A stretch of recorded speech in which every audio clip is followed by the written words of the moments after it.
হুগলি জেলার ব্যান্ডেলে ডানলপ এবং যেসব কোম্পানি নিয়ে মুখ্যমন্ত্রী প্রধানমন্ত্রী দপ্তরে 2016 থেকে দুবার চিঠি দেওয়া হয়েছে পশ্চিমবঙ্গ সরকারের কাছে জমি এই দুই কোম্পানির অধিগ্রহণের হ্যান্ডওভার করার জন্য, কিন্তু উত্তর পায়নি।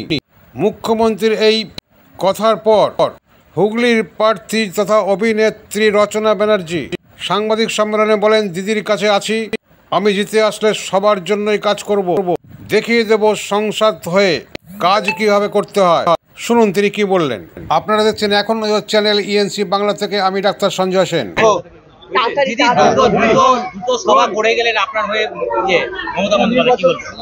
আমরা ভীষণ খুশি, আর কি বলবো বলো, দিদির কাছে তো আমরা সবসময় চিরকৃতজ্ঞ হয়ে থাকি। এখন আমি চিরকৃতজ্ঞ দিদি আমার পাশে রয়েছেন বলে।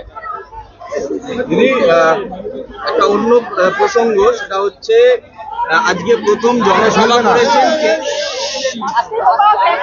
জনসভা করেছে কেজরিওয়াল, এবং সেই প্রকাশ্য জনসভায় তিনি বলেছেন যে মোদি যদি জেতে তাহলে মমতা দিদিকে জেলে পাঠাবে। কি বলবেন? আমি ওইসব পার্টির ব্যাপারে কোনো মন্তব্য করবো না, কোনো কথা বলবো না। আমার মোদির সঙ্গে কিছু বলার আছে, আমার লোক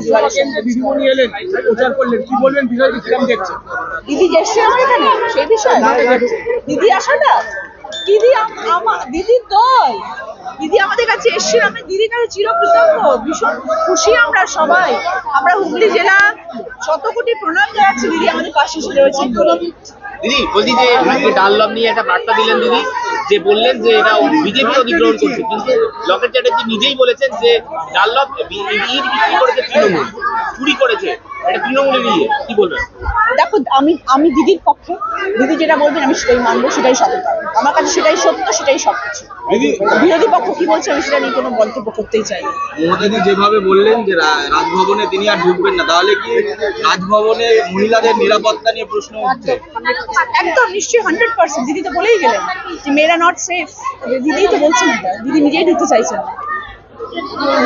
ডানলপ নিয়ে আর নতুন কিছু করা হবে বা নতুন কিছু বার্তা আপনি জিতলে ডানলপ নিয়ে কোনো কিছু ভাববেন? দিদি যদি কাজ করেন নিশ্চয়ই করবেন, আমি তো আছি দিদির সাথে। যদি আমি থাকি, আমি যদি হুগলি জেলার পাশে থাকতে পারি, তাহলে দিদির সাথে আলোচনা করি হুগলি জেলার সব রকম যাতে উন্নতি হয় সেটা আমরা দেখবো। একটা কথা বলি, আপনার লোকসভার জন্য কোনো টিপস দিয়ে গেল?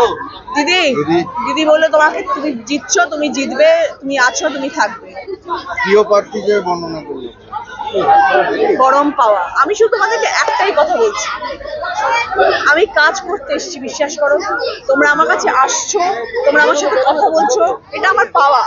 তোমরা আসবে, তোমাদের কাজ, তোমরা আমার থেকে ইন্টারভিউ নেবে, কিন্তু বিশ্বাস করো আমি যে আজকে এসেছি রাজনীতিতে, আমার দিদি তো জোর, দিদি আজকে বললেন যে রচনাকে আমি জোর করে নিয়ে এসেছি, ঠিক আছে, কিন্তু যখন আমি এসে গেছি তখন আমার কাজ কথা বলবে, আমি কিন্তু এই কথাগুলো আর বলবো না।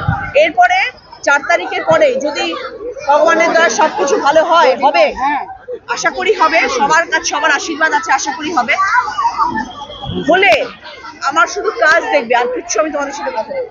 আমি কাজ করতে এসেছি, আমি কাজে বিশ্বাসী। ডানলপবাসীর জন্য একটা বার্তা কি? দেখো, আমি আবারও বলছি, শুধু ডানলপ কেন নিয়ে কথা বলবো, আমি পুরো হুগলি জেলার যত মানুষরা আছেন তাদের সকলের ভালো থাকা নিয়ে আমি কাজ করি, তাহলে সবাই যাতে ভালো থাকে, সেটা ডানলপের মানুষরাও। আমি ডানলপের প্রচার গেছি, আমি দেখেছি, কথা বলেছি, সেখানে আমি সবার সাথে আছি, কিন্তু আমি তো একা লড়াই করতে পারবো না। আমার সাথে আমার দল রয়েছে, দিদি রয়েছে, অভিষেক রয়েছে, আমরা সবাই মিলে একসাথে ডেফিনেটলি আমরা ভালো কাজ করবো। আমার এটা 100% বিশ্বাস, দিদি আমার সাথে থাকবেন, অভিষেক আমার সাথে থাকবেন। Thank you.